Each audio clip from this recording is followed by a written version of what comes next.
In today's video, I'm going to teach you how to clone yourself in CapCut. Cloning yourself is a fun effect where two versions of you appear in the same scene. We'll do it the simple way by stacking the same clip twice and removing the background from the top layer so both versions can exist in one frame. You can follow along on CapCut for web or the mobile app. Start by opening CapCut. On the home screen, create a new project and choose the 16:9 aspect ratio. That widescreen format is perfect for YouTube and most desktop playback. If you're working from a different platform, you can change the ratio later, but 16:9 keeps everything spacious and easy to arrange. Next, add your video. Ideally, this is footage you shot with the camera locked on a tripod, where you perform on one side of the frame and then on the other, without the camera moving between takes. Consistent lighting and no shadows crossing the middle will give you the cleanest result. Drop that clip onto the main timeline. Now add the same clip again, but this time as an overlay.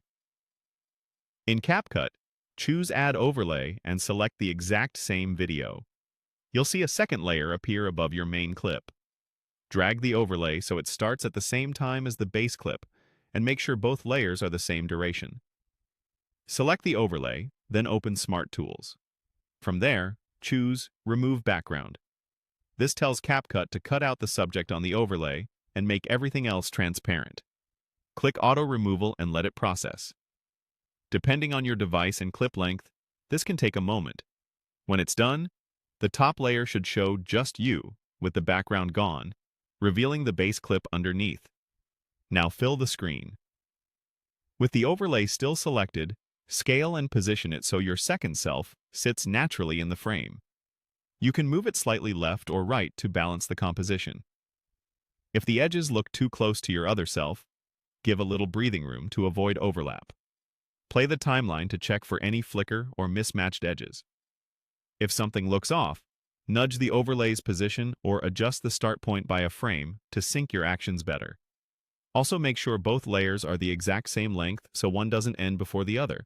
That's it. The clone effect is live. Do a final playback to confirm both versions of you interact cleanly, with no unwanted cutouts, and you're ready to use your cloned scene in your edit.